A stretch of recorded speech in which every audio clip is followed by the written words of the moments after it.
finalité de l'économie aujourd'hui, c'est la maximisation de la richesse. Il me semble plutôt que ce qui serait juste, ce serait de fournir à chaque homme des moyens de vivre dignement.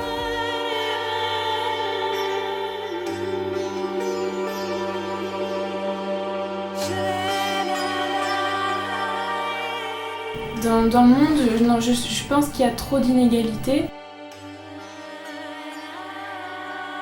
On est vraiment dans une économie qui a un effet pervers qui est d'exclure certaines personnes. Voilà. C'est pas juste d'avoir des inégalités, mais d'avoir des personnes qui sont complètement en marge du système.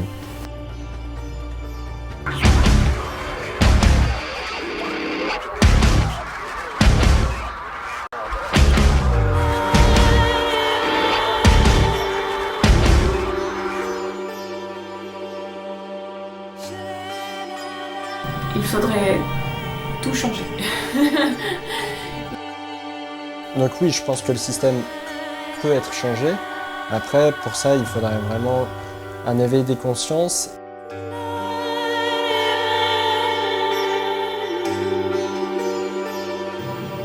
J'enlèverais l'égoïsme pour le partage, pour la solidarité.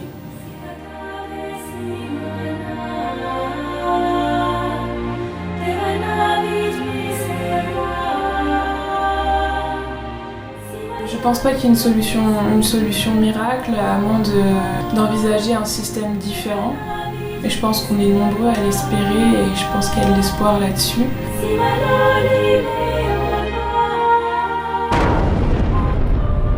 Ad attuare una comunione dei beni.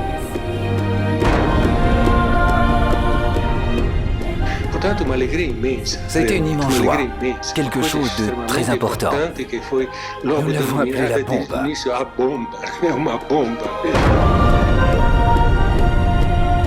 Et quand j'ai entendu cette proposition, vraiment, je me suis levé d'un bond, enfin, au sens propre et au sens figuré, parce que je me suis dit, cette proposition-là, elle exprime de façon claire et articulée tout ce à quoi j'aspire.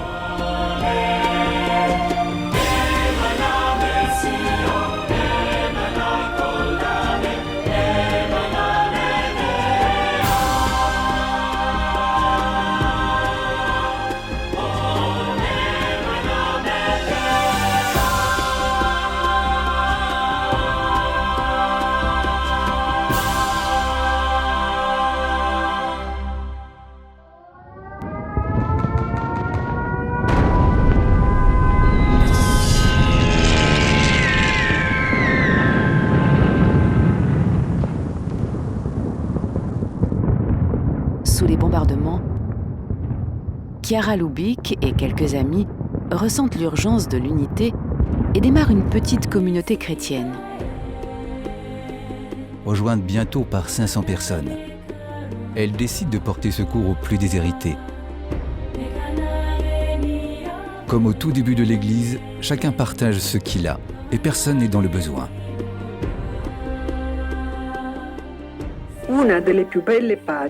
Une des plus belles pages des premiers temps de notre mouvement est celle qui concerne l'amour envers les pauvres. L'amour pour les plus pauvres ne manquait pas dans notre vie.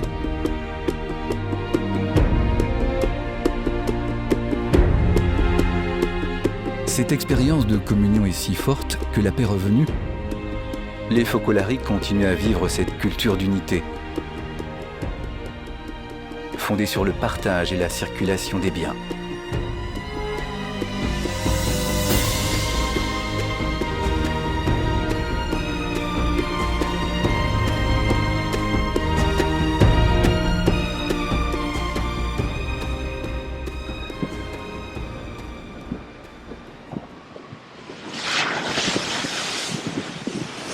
Dei Focolari ha visitato per la quinta volta il Brasile nel maggio 1991. Quand Chiara Lubich se rend au Brésil en mai 1991 pour rencontrer les 200 000 Focolari du pays, la réalité s'impose à elle crûment.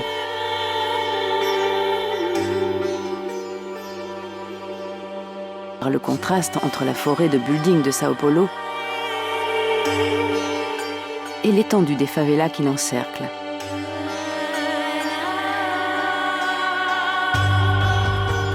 La réalité s'impose à elle en constatant que plusieurs membres du mouvement vivent dans la misère.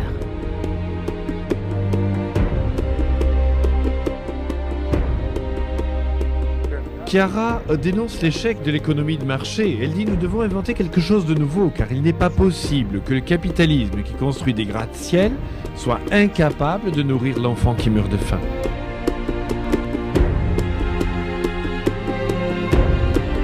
Comment accepter que dans une même famille, certains manquent de l'essentiel ?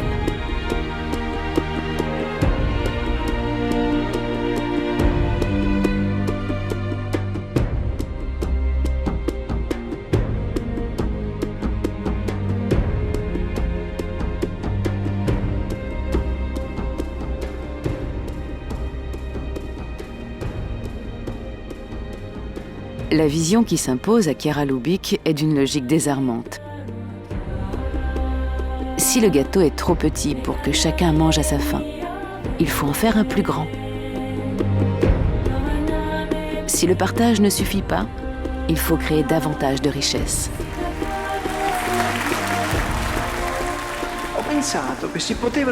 J'ai pensé que l'on pouvait créer des entreprises avec les membres de notre mouvement afin d'engager toutes les capacités et les ressources disponibles pour produire ensemble des richesses en faveur de ceux qui sont dans le besoin.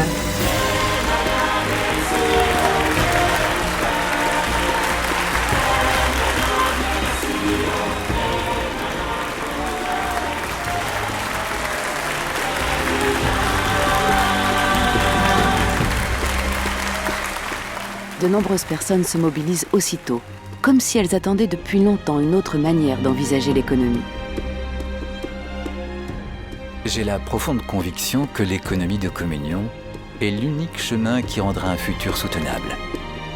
Il faut agir tout de suite avec rapidité, sans peur de se tromper. On dit que Dieu est patient. Je pense que nous sommes lents, mais lui nous attend avec impatience. J'ai inventé une technologie qui vaut de l'or. Chiara, considère-la comme la tienne. Avec cela, nous pourrons gagner beaucoup d'argent. Avec cela, nous pourrons fonder une multinationale de l'amour.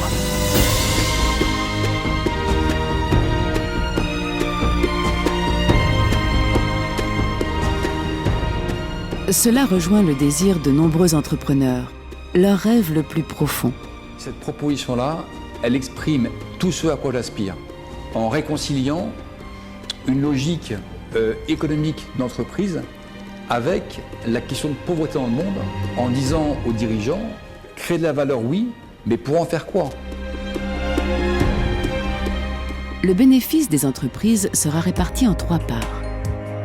Une part pour les personnes dans le besoin, une autre pour faire connaître cette nouvelle conception de l'économie, et une 3e pour le développement de l'entreprise. Ce que j'aime surtout dans l'économie de communion, c'est l'idée de développer l'entreprise, de donner aux employés une juste rétribution et de pouvoir ensuite donner une part des bénéfices aux plus démunis. Cela signifie chercher à humaniser la vie économique qui devient ainsi autre chose qu'un simple intérêt financier. Librement, ils s'engagent à mettre toutes leurs compétences en œuvre pour montrer qu'une autre manière d'agir est possible au cœur de l'économie marchande. On nous parle toujours des lois de l'économie, des contraintes de l'économie, qu'on est obligé d'eux, mais c'est un choix des hommes de s'organiser d'une façon ou d'une autre. Avec l'économie de communion, on proposait à des entreprises visant le profit de faire du social. C'était très nouveau. Jusque-là, en effet, soit on voulait faire des bénéfices et alors on gérait une entreprise, soit on voulait faire du social et on entrait dans une ONG.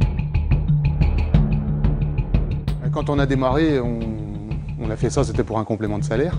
Et on a eu toujours l'objectif de créer des choses aussi pour le bien commun. Je voudrais gagner de l'argent, en gagner beaucoup plus, pas uniquement pour que ma famille puisse avoir des revenus suffisants, mais pour pouvoir donner davantage à mes ouvriers bien sûr, mais aussi à ceux qui sont dans le besoin. Depuis, on a la chance effectivement d'être en forte croissance, puisque en 10 ans, on a plus que triplé à la fois le chiffre d'affaires et l'effectif de l'entreprise. Notre ambition est de nous développer de façon à devenir partenaire du développement de notre pays et témoigner ainsi des extraordinaires effets de l'économie de communion.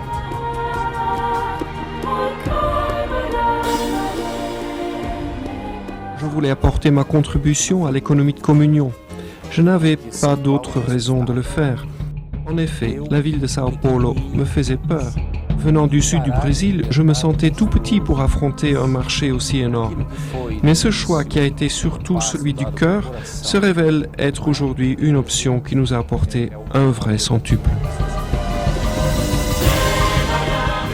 L'objectif premier de l'économie de communion est de combattre la pauvreté. Nous aurions pu nous contenter de gérer notre petite banque. Puis Chiara est venue et nous a lancé un défi. Elle nous a demandé de faire plus. L'entreprise n'était pas faite pour nous seuls, pour notre confort. Nous nous étions toujours dit que nous n'avions pas besoin d'avoir une grosse affaire pour faire vivre notre famille. Mais Chiara nous a poussés à faire quelque chose de plus grand. Elle nous a dit « Faites-le pour les pauvres ». Et nous avons pensé, ça fait beaucoup de monde.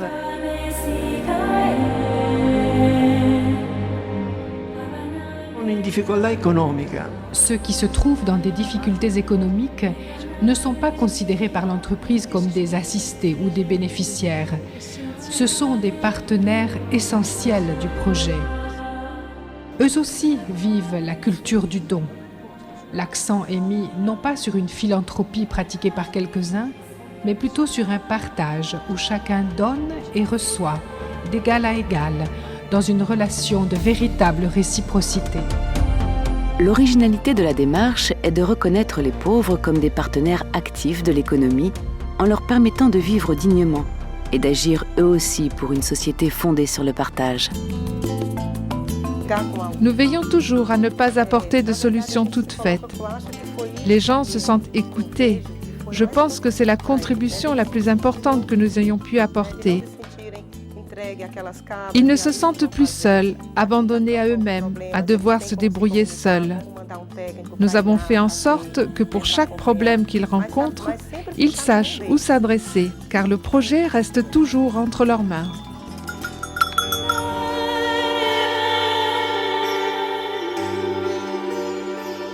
Les communautés focolari locales identifient les besoins des personnes en situation de très grande précarité. Les bénéfices des entreprises de l'économie de communion leur apportent alors un soutien concret pour sortir de cet état d'urgence. Avant, notre maison n'avait qu'une chambre. Maintenant, grâce à l'aide que nous avons reçue, nous avons agrandi la maison. Grâce à cette aide, nos filles qui avaient du mal à dormir parce qu'elles étaient l'une sur l'autre et qui n'arrivaient pas à se lever pour aller à l'école parce qu'elles avaient mal dormi, maintenant tout ça est fini. L'objectif est de permettre aux personnes exclues de trouver leur place dans l'économie moderne. L'ancien détenu, l'ancien drogué qui sort de prison, s'il ne s'insère pas dans un travail, restera indéfiniment un exclu. Si, au contraire, il réussit à jouer un rôle grâce à son travail, il sera vraiment intégré à la société, il sera l'un de nous. En 1999, j'étais en train de purger une peine de prison. La direction pénitentiaire m'a offert la possibilité d'exercer un travail à l'extérieur. Cet établissement compte un grand nombre de travailleurs défavorisés et je me suis senti encouragé par leur solidarité à mon égard.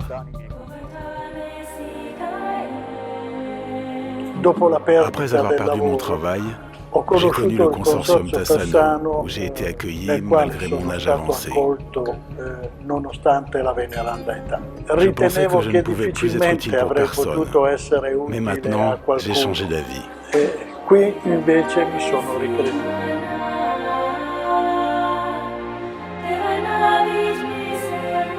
Le financement de micro-projets est une autre manière de remettre les exclus en position d'acteurs.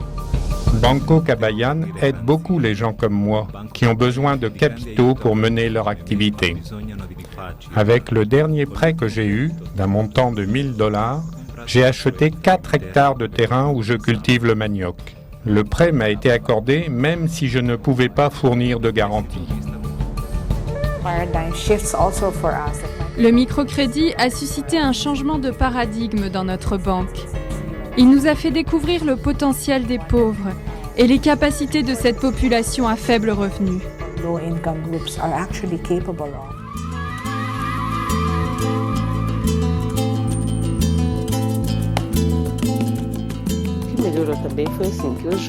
Les choses se sont beaucoup améliorées ici.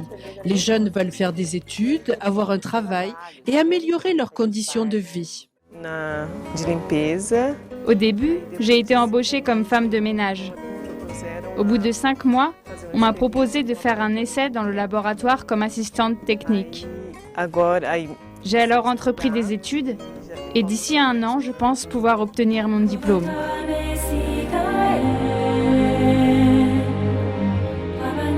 Les plus démunis donnent eux aussi et se mettent au service des autres. Je voudrais, avec mes moyens, aider ceux qui sont dans le besoin.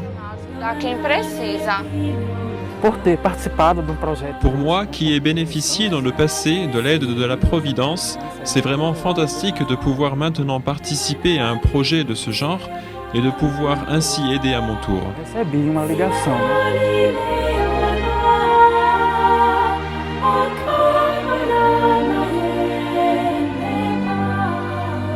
La pratique du don transforme en profondeur les entrepreneurs, comme les personnes exclues. L'économie de communion est venue me rappeler que c'est au quotidien qu'on essaye, au concret, d'avoir cette relation fraternelle avec la personne qu'on a en face de nous. Le fait que quelqu'un comme Jean-Guy vive ici au quotidien, mange avec les personnes, travaille avec les personnes, et vraiment une relation fraternelle, je pense que c'est vraiment, c'est vraiment le sens profond de l'économie de communion. Pour les personnes qui sont ici, le fait d'avoir une relation fraternelle avec quelqu'un qui est un patron, qui travaille dans le monde de l'économie, je pense que ça peut être vraiment une guérison pour beaucoup. Ceux qui étaient mis en marge de la société propagent la logique du don à la place de celle du profit.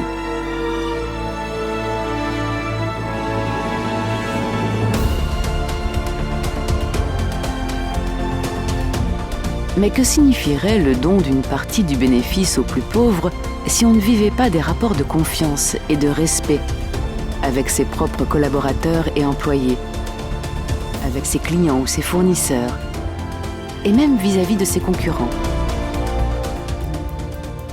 L'une des questions qui nous a tout de suite, qui est arrivée à notre esprit, c'était que ça n'avait de sens de partager de l'argent que si, au sein d'abord de l'entreprise, il se vivait des choses, quoi. Je ne vis plus pour faire de l'argent uniquement. Il faut que l'entreprise soit rentable, il faut qu'elle fasse du bénéfice, mais j'essaye de faire que cette entreprise soit en cohérence avec le monde qui l'entoure. Des clients venaient et nous proposaient du travail, mais à condition que nous payions un dessous de table. Nous avons toujours refusé. Cela semble incroyable et pourtant nous avons toujours constaté qu'à la suite de ces moments-là, la providence qui arrivait dépassait largement ce que nous aurions gagné en travaillant pour ces gens-là. Changer la finalité d'une entreprise change en profondeur l'entreprise elle-même. S'il est vrai que la communion est le mot-clé de tout un projet, alors l'entreprise ne peut plus se concevoir comme une pyramide, ni comme l'affaire du seul chef d'entreprise qui produit, obtient des bénéfices, puis les distribue. L'entreprise, au contraire, devient une communauté de travail où les relations constituent une valeur en soi. Nous avons donc commencé à nous demander, n'est-ce pas la naissance d'une nouvelle façon de manager ?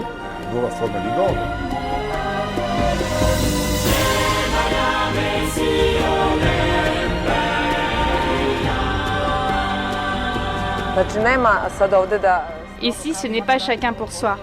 On ne travaille pas tout seul sans s'occuper de ce que font les autres.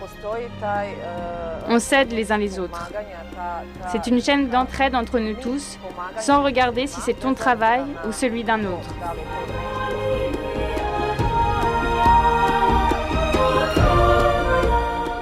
À travers cette dimension-là aussi, moi je le résumerais un petit peu comme l'idée de l'esprit de famille, quoi, où on s'entraide, on est bien ensemble, on se fait confiance les uns les autres, on ose en fait la confiance. Dans cette nouvelle manière de gérer l'entreprise, tous les dirigeants sont invités à remettre l'homme à la première place. Et ceux qui sont croyants découvrent aussi la présence de Dieu comme l'associé invisible qui collabore à la conduite de leur entreprise. On est chez l'entreprise, on est maître du bateau, on se croit maître du bateau, on veut commander en maître. Dans l'économie de communion, Dieu, c'est notre associé invisible. Et c'est lui le grand patron, c'est nous, on est les dépositaires, on est les gérants minoritaires.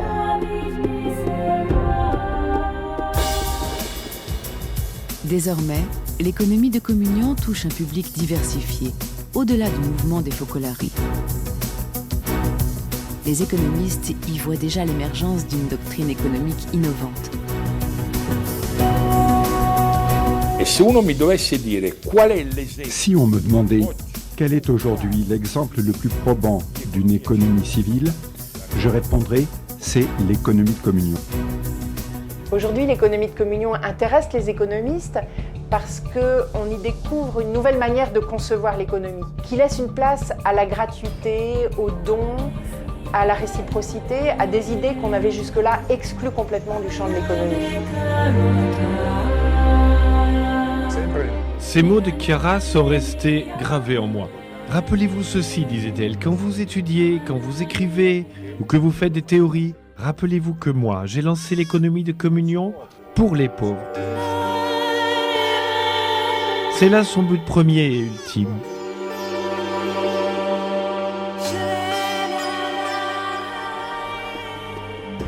Si l'économie de communion a d'abord été créée pour les pauvres, elle a aussi pour but de transformer les mentalités par la diffusion d'une nouvelle culture du don. Je crois que si on veut changer l'économie, il faut qu'on s'y mette tous. On ne peut pas laisser ça seulement aux chefs d'entreprise. Et s'y mettre tous, ça veut dire mettre la relation à la première place dans toutes nos relations de travailleurs, de collègues, de collaborateurs, mais aussi de consommateurs, d'épargnants, dans nos relations avec les plus pauvres, avec ceux qu'on rencontre, dans tous les domaines.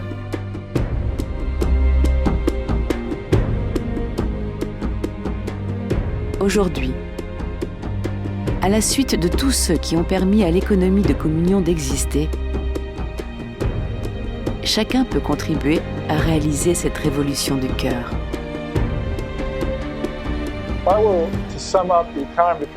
Pour résumer l'esprit de communion en une ou deux phrases, il faudrait dire c'est un style de vie, une façon de vivre le travail fondé sur une profonde communion avec les autres. Cela vous comble totalement et vous permet à travers le monde entier de vous sentir comme une seule famille.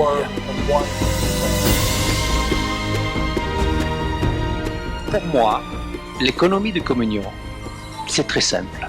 É muito simples. Tu donnes, Você dá et tu reçois. e você recebe. Et plus tu donnes, Quanto mais você dá, plus tu reçois. mais você recebe. Donc tu peux toujours donner. Então, para poder doar mais. C'est simple. É simples. C'est l'économie du don. É a economia do dar. C'est tout. É tudo.